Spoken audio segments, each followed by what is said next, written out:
You wanted the best. You've got the best podcast, the hottest podcast in the world. The Chris Voss Show, the preeminent podcast with guests so smart you may experience serious brain bleed. The CEOs, authors, thought leaders, visionaries, and motivators. Get ready. Strap yourself in. Keep your hands, arms, and legs inside the vehicle at all times, because you're about to go on a monster education roller coaster with your brain. Now, here's your host, Chris Voss. Hi, folks. It's Voss here from the ChrisVossShow.com. The Chris Voss Show or show.com. Depends where I am in my manhood from any given day of the year. It's either up or down. You can tell how much testosterone's going on. It's just whether it's the Chris Voss Show, the Chris Voss Show. Anyway, guys, we have an amazing New York Times bestselling author and award-winning investigative journalist, Mark Ebner, is on the show with us today. We're going to be talking about a mind-blowing, explosive story that he has written about, and the book comes out today, so we'll get to that here in a second. In the meantime, I want you to sit down with your friends and families, hold their hands, look carefully, lovingly into their eyes, and say, have you subscribed to the Chris Voss Show podcast? Have you given it 5 stars on iTunes? Well, you should, because it would make your life more complete, or maybe not, I don't know. Go to all the places on the interwebs. You can find Chris Voss and the Chris Voss Show. You can go to facebook.com/Chris Voss, LinkedIn.com/Chris Voss, Chris Voss on YouTube at youtube.com/Chris Voss, and goodreads.com/Chris Voss. You can find us everywhere on the interwebs. In fact, we're starting to use that TikTok thing. You can find Chris Voss 1 over there and Chris Voss on the TikTok. So we're trying to be cool, trying to join the cool kids club. So help support us over there, because maybe we'll be cool someday. I don't know. Whatever. I don't know. 13 years. Maybe we'll finally get around to it. So we have Mark Ebner on the show with us today. He is the author of the amazing book that's hot off the presses today. I got a copy right here. It is still steamy in my hands, folks. I burnt my hands actually picking it up because I picked it up a little too soon, but it's cooled down so enough where we can talk about it today. The book is entitled Off the Deep End: Jerry and Becki Falwell and the Collapse of a Evangelical Dynasty. We have one of the authors on with the show. The book involves a gentleman that we'll be talking about today. We didn't get a chance to have him, but Giancarlo Granda is the author of the book, and he wrote the book with co-author Mark Ebner, who's on the show with us today. I hopefully got his name correct. It's kind of a unique name there.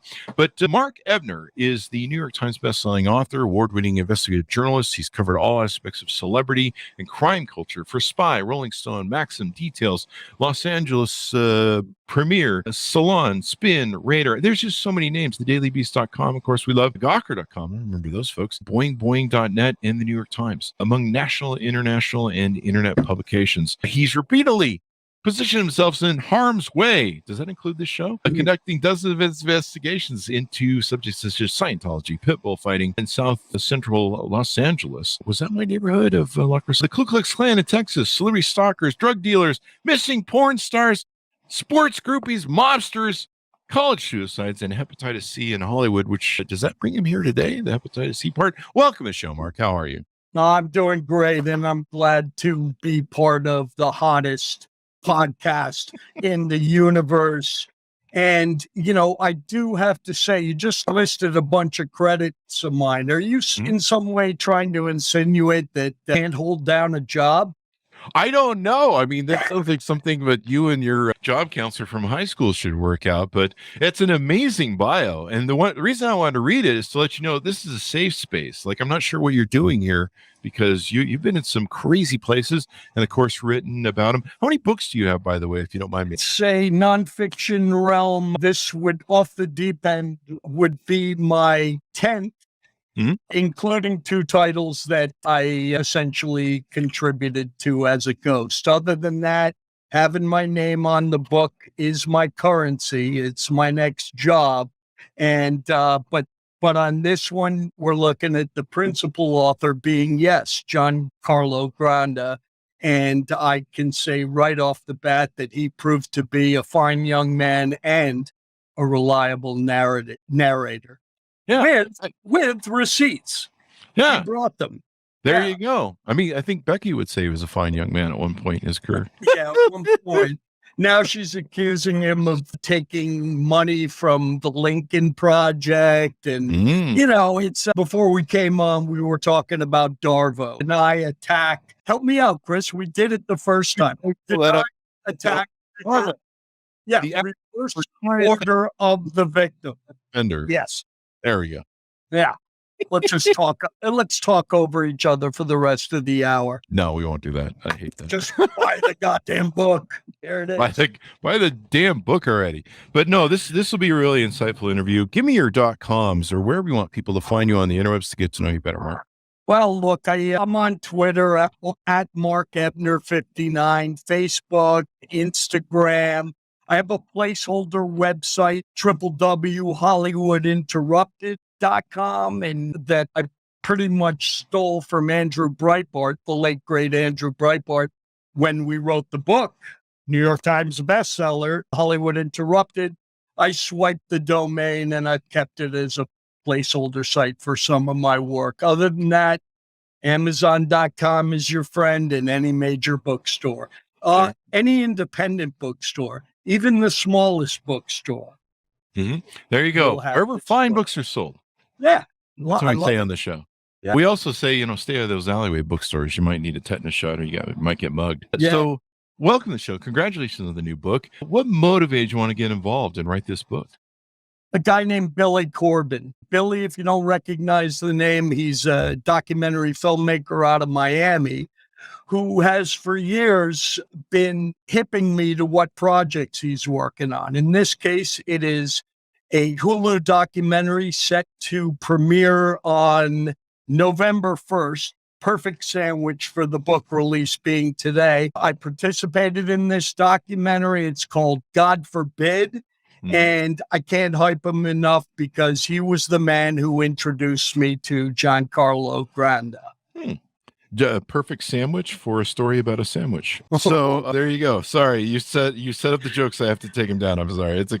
We call it infotainment on the show. Just as long as you aim that whatever sandwich you're alluding to, remember, Jerry Falwell Jr. was not part of that sandwich. He was the cuck in the corner videotaping the whole thing as evidence. Yeah. I've had friends that's happened to. Sometimes they didn't know that the husband was in the closet. So let's get into the book. Give us an overview of the book for those of people out in the world who don't read and keep up on the news. The real idiots. No, I'm just kidding. Sure. That's a nice way of saying you haven't read my book yet. I hope that's... Well, no, I want to hear it from you, though.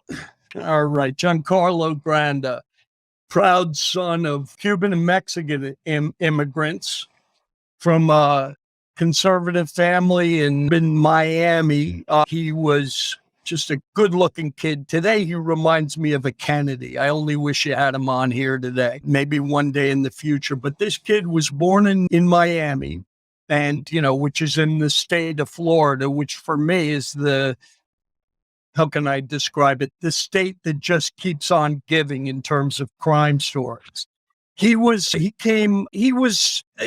product of the internet. He was a gaming addict, and he has no problem with me sharing that about him. And he kind of folded into himself early on and became addicted to online gaming. Yeah. When he realized that he had to kind of find his way out of this addiction, he started venturing out into the world. He worked in retail, and then he got the party down job of a lifetime, which was to be a pool attendant at the renowned Fontainebleau Hotel in South Beach. And when I first spoke to him, this is the two things I said after Billy Corbin introduced us. I said, wow, Giancarlo, the Falwells picked the wrong pool boy to fuck with, if what you're telling me is true. Now it's up to me to go and vet it out, right? But second of all, I said, my God, you got the best job for a 20-year-old to be a pool attendant. Oh, yeah, you got babes around you all the time. So he's working there one day, and he feels...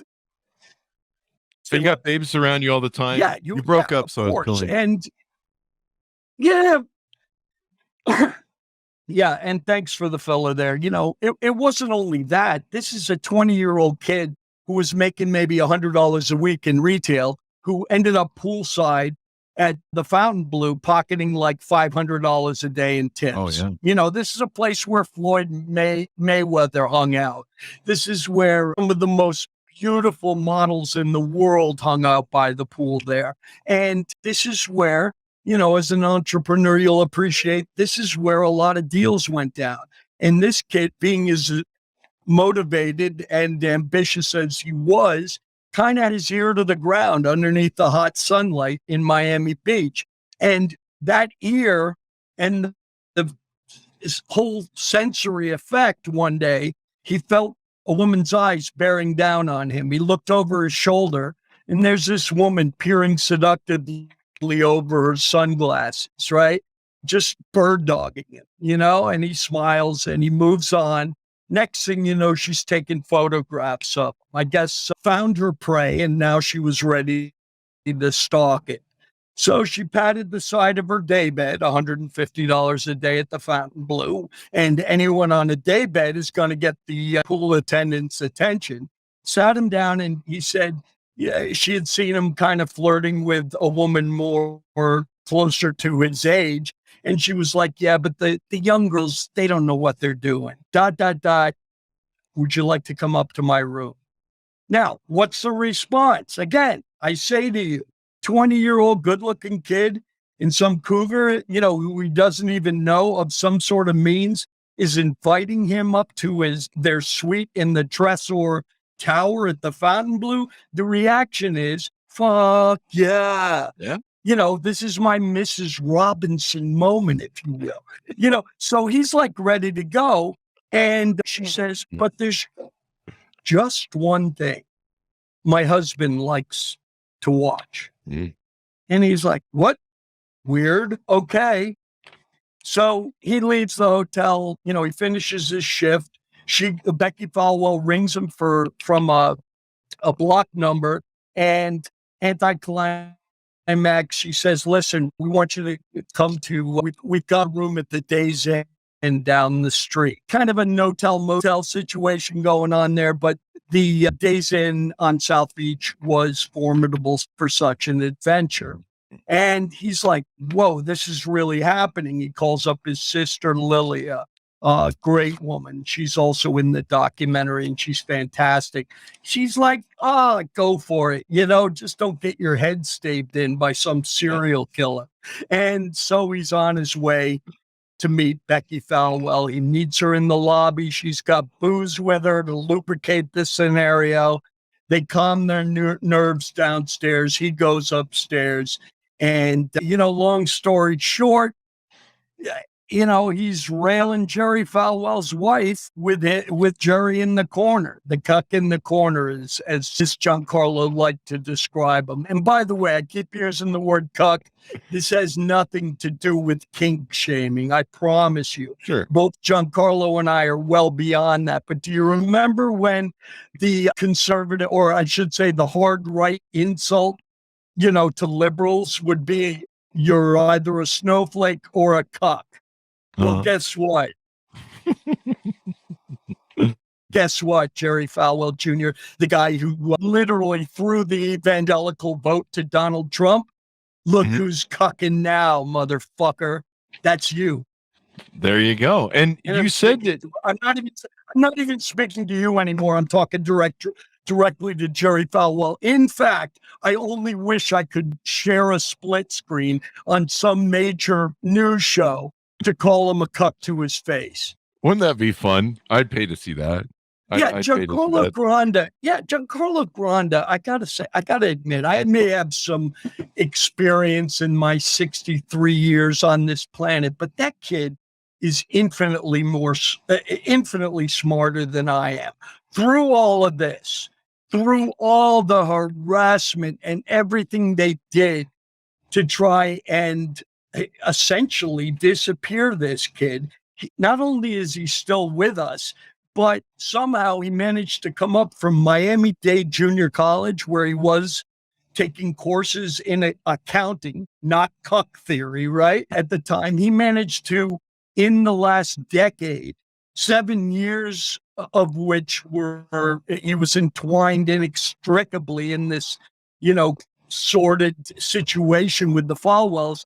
He has since managed to get a master's degree in real estate development and financing from Georgetown University. And I'm proud to call him a friend and a co-author. There you go. There you go. And he has no idea what he's getting into. Nah. This happens a lot, actually. Most people don't realize how much it happens. I've had friends that have had a woman pick them up at the bar. She's clearly kind of an older kind of cougar, whatever. And they go home.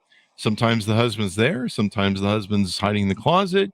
I knew of a couple that they had cameras in the front living room. And the guy was up in, some broadcast room filming and watching. And, it's a whole game that sometimes the guy picks out the guy. And he has no idea who these people are. Hi, folks. Chris Voss here with a little station break. Hope you're enjoying the show so far. We'll resume here in a second. I'd like to invite you to come to my coaching, speaking, and training courses website. You can also see our new podcast over there at chrisvossleadershipinstitute.com.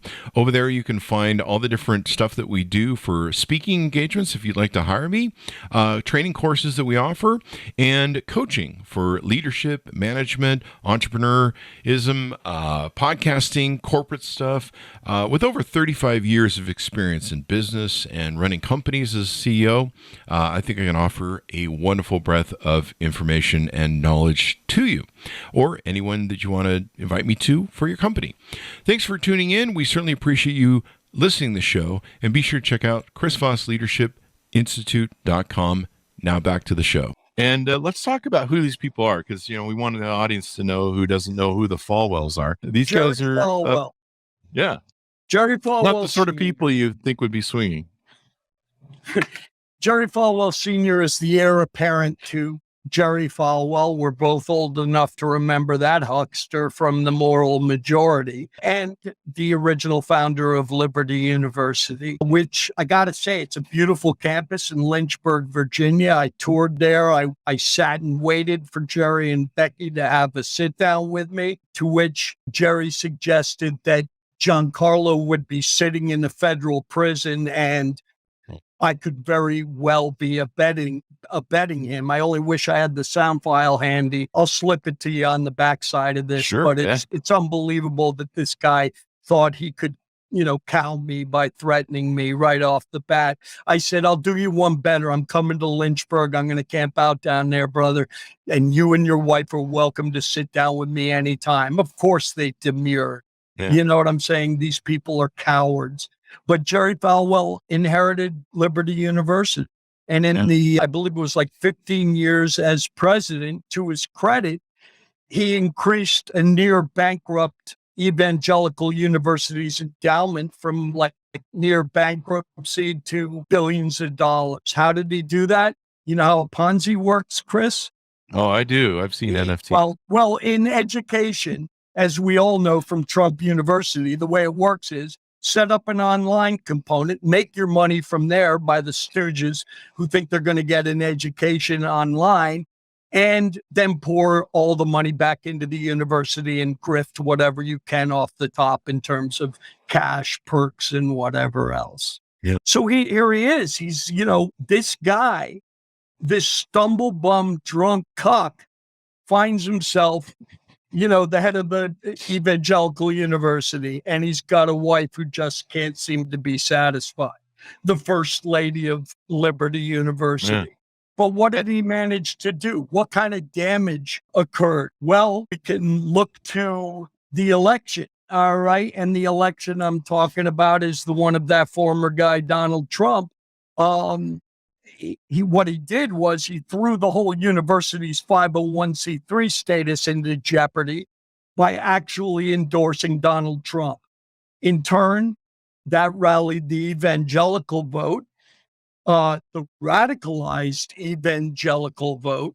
And, at the same time, Liberty University was becoming a staging ground for radical Christo-fascists, if you will. Trump got the votes, right? Yeah. And, that's the kind of power this guy is. And it's kind of ironic because, at the end of the day, he's just like Trump, a failed businessman, to the extent that, I can't regard him as anything less than a failure. There you go. Now, we're skipping around a bit. Becki was his childhood sweetheart. They got married early. They stayed married. And, they've been bird dogging potential victims ever since. Wow. I think we're hopping around because people need to buy the book and really get into the details. But, I don't fully know about the university, but I do know the irony of it all is they're ultra religious. They follow the Bible and blah, blah, blah, and, all that sort of stuff. And I believe you can't even drink on the campus or swear or something. Is that correct? Do I have that right? Yes, good call. That's actually a code of behavior that they strictly enforce there, and it's called the Liberty Way. Well, after all this fallout, if you go to the Liberty website, it's behind a firewall. They're so embarrassed by it. Wow. But he was doing all the things, creating a culture, from his desk all the way to the football field. And, Liberty's got a pretty good D1 team, but I guess I can put it this way. This book started with sex and ended up with sex crimes, many of them falling at the feet of, last count, 22 Jane Does who are claiming that they were sexually assaulted at Liberty University. Oh, wow. And I've talked to a dozen of them. I'm jumping ahead, but that's the kind of culture. You see, what happens is, let's say you're a young woman and you're assaulted at Liberty University. Where do you go? Well, you go to, a university's office that handles these things. But in doing so, because you had sex, because you held someone's hand, because you danced too close or had a beer, all of a sudden, you're screwed, not the perpetrator, not the rapist. It's like, by admitting to any of those things, you're going to be fined, if not thrown out of Liberty University. So this is the kind of thing these Christians, this is what they hide behind, the Liberty Way. What would Jesus do? Jerry Falwell Jr.'s brother is Jonathan Falwell. He's the chief campus pastor, and he's a megachurch pastor at the adjoining Thomas Road Baptist Church. And through all of this, the pastor has been absolutely silent on the atrocities that have gone down right under his nose. Yeah. And beyond that, Jerry Falwell can't keep his story straight. He wants to deny that he was there when Giancarlo was railing his wife. Nice try, and also, it's fascinating that you're willing to throw your wife under the bus at any given opportunity. But I have no sympathy for her because the only word that comes to mind when I think of Becki Falwell is sociopath. So, between the two of them, I could give a shit. But then at the same time, the hypocrisy is what stands out in all of this. And you can read all about it in Off the Deep End, that's for sure. What did they do? Yeah, what did they do to Giancarlo? Well, they groomed him. They invited him into their world at Liberty. They introduced him to Donald Trump. He got his copy of Art of the Deal signed by Donald Trump at a convocation at Liberty University as he was ramping up for the election.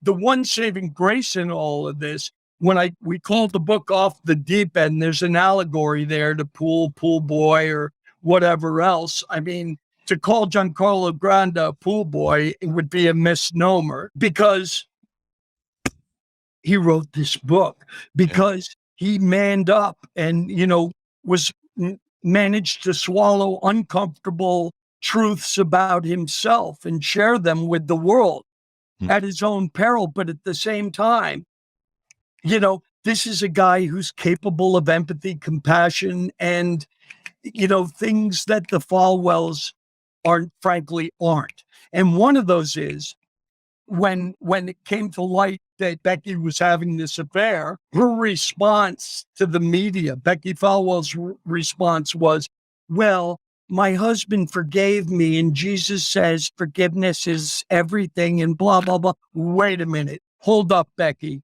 Forgiveness ain't the answer. How about a little remorse? How about a little apology for everything you did to this young man? Yeah. You stalked him, you harassed him, you committed unspoken blackmail by creating videotapes of all your adventures. You got in the way every time he had tried to have a normal relationship with a woman of his own age. They sabotaged that top down. I don't know how they didn't destroy him, but the proof is in the book. Well, I'm glad he finally gets his day in court in the public sphere and gets to really speak out. I know he's done several different articles and interviews, but having his book out where he can finally set the record straight, there is a predatory.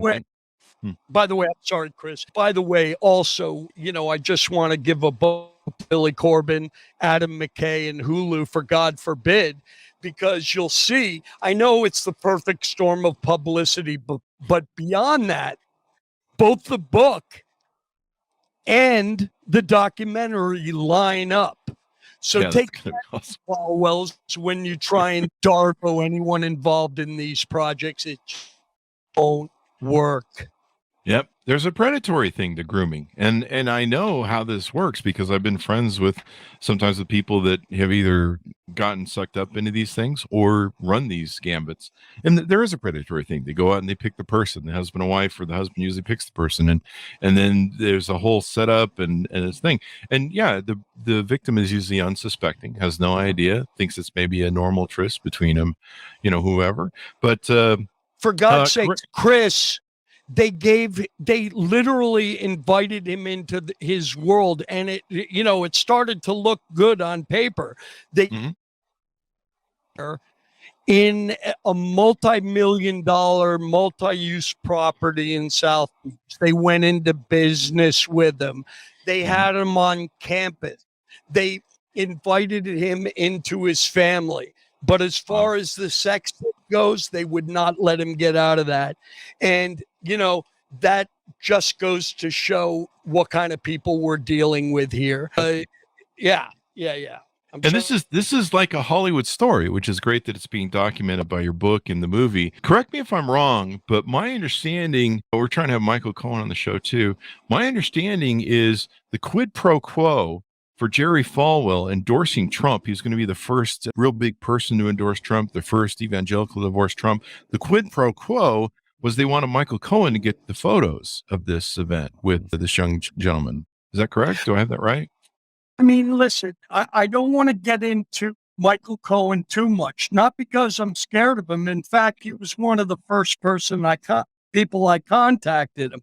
I said, Giancarlo, going under the your enemy's enemy is your friend type thing. Why don't I try and get a sit down with Michael Cohen? And he's like, good luck with that. And I texted Michael Cohen and it was like radioactive to him. I sent a photo of myself holding up his book, Disloyal. And I said, we got to talk. And he goes, Falwell's, I ain't touching that. When the fact is, right up until he was going to jail 3 days before, he had dinner with the Falwells. So we can safely assume that he was on the Falwell dime right up until he walked into prison to write his book, which, by the way, when he addresses the Falwells and Giancarlo, they don't have fact checkers in prison. Let's just put it that way. And to the point, Giancarlo and I have dedicated an entire chapter in this book to Michael Cohen. And spoiler alert, should I? Go ahead. It's your tease out. Giancarlo's not the fucking pool boy. The real pool boy is Michael Cohen, to which we say, go get your fucking shine box. Go get it. And read his book, Disloyal, the mob kid. I was working at El Caribe and I was lighting cigars for all the mobsters there. And I was, picking up their you're the fucking pool boy, bitch. That's it. Michael Cohen. Yeah. Oh, So he's got his own chapter in the book, if we can move off Michael Cohen for a minute. all right. but the interesting thing about this is some people in looking at history could say that I believe that the endorsement from Falwell came right before or after the Hollywood tape of him saying, I touch Long before. And, yeah, to his credit, Michael Cohen set the table for that. yeah. And I mean, listen, Liberty and, everybody was all on board to sort of endorse, what's that guy's name? Cancun Ted Cruz at the time. He was their man. Something happened. Michael Cohen inserted himself, came up to Liberty on a number of occasions with Trump, and he sealed that deal. Now, this is a guy who plays one side, both sides against the middle, So, whatever he did to get that endorsement, I can assure you that Jerry Falwell probably shit his pants, as to what Michael Cohen would do if he didn't. But an odd thing happened on the way to the election. These people became friends, the Falwells and Michael Cohen, thick as thieves. And some would say, looking at history, that if it hadn't been for the Falwell endorsement, if it hadn't been for him kind of leading the embrace of the evangelical community, Trump might not have been president, and the last 6 years might have been very different. But right. And to bring it back to the book, imagine what might have happened to a kid like Giancarlo Granda being brought into that world, meeting Trump, flying on the private jet, getting involved in a huge real estate deal with the Falwells, being shown a world that he had no clue about.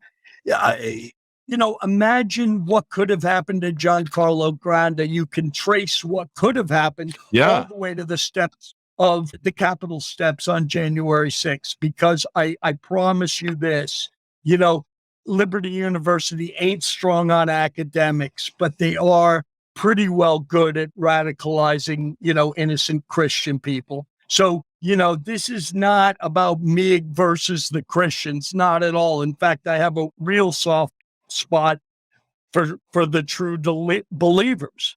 They don't bother me. I sat down and talked ad infinitum with a woman who lost her job at Liberty, Karen Swallow Pryor, unfortunate name. Oh, she's going to hate me if she sees this. But Karen Swallow Pryor was an actual academic at Liberty. And she's, virulently anti-abortion.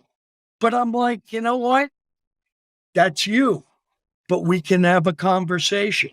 Mm-hmm. And by the time we finished our conversations, believe me when I say her and Mary Beth Baggett, Dr. Baggett, true believers themselves, ended up on Team Giancarlo, and I'm happy to have them on board.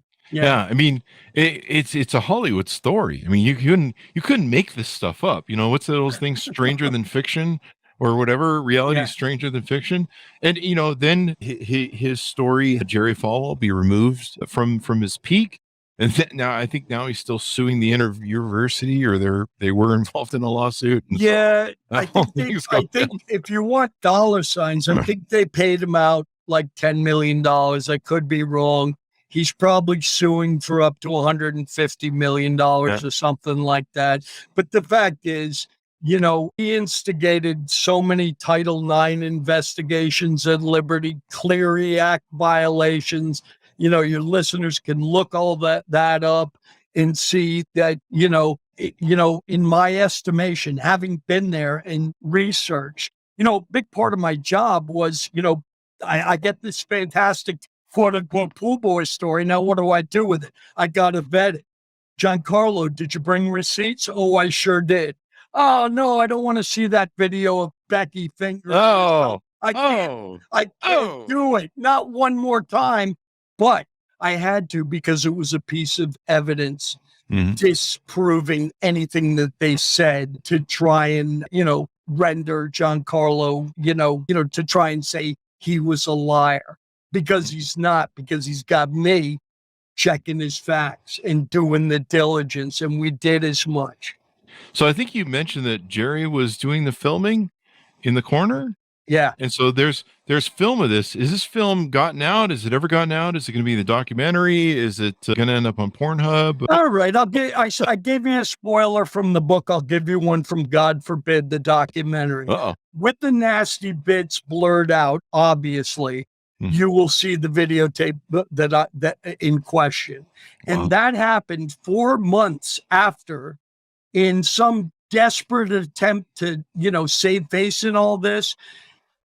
Becki Falwell went on record to say that Giancarlo had sexually assaulted her the last time they had sex. Okay? Now, this is on the record for Vanity Fair. I'm not going to mention the author's name. I've worked with him before, and I just can't believe he let that ride. And you can imagine that Giancarlo's reading this, and here he is being Darvoed, right? She says that, the sex was unwanted the last time they had sex. Well, that's interesting, because 4 months later, she's sending him sex videos and doing sexy FaceTimes with him.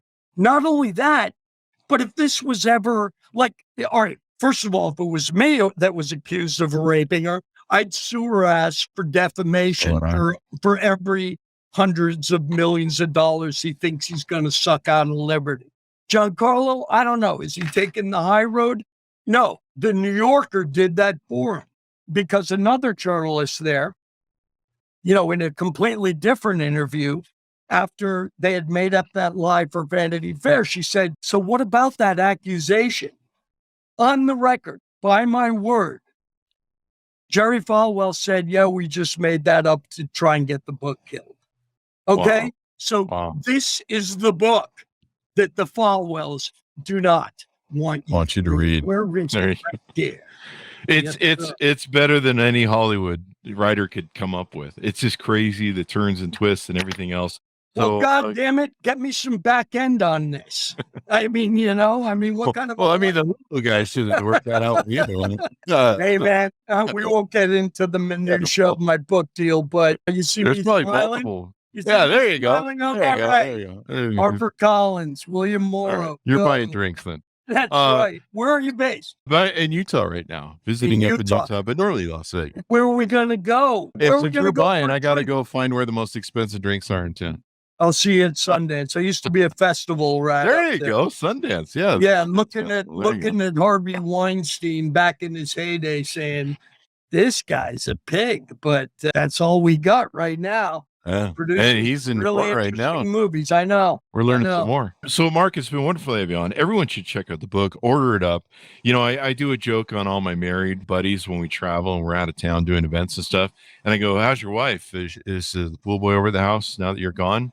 And my husband friends will always say to me, Chris, we don't have a pool. And I go, yeah, that's the problem. She has a pool boy and you don't have a pool. Yeah, right. Well, let me just say this. If pool boy is the misnomer people choose to use, have at it, but believe the pool boy. Definitely. Seriously. And Chris, let me ask you, when you were 20 years old, what was your job? What did you do? What was I? I started my first company when I was 18.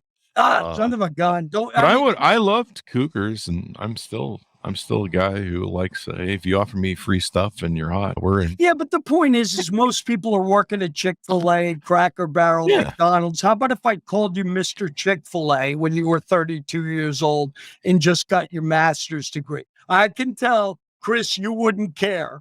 But understand that, Giancarlo Granda is deeper and much more thoughtful than any pool boy I've ever met, and I encourage everyone to read the book. Thank you. Plus, he gets the royalties now from the book, so he's got some cash. Hell yeah!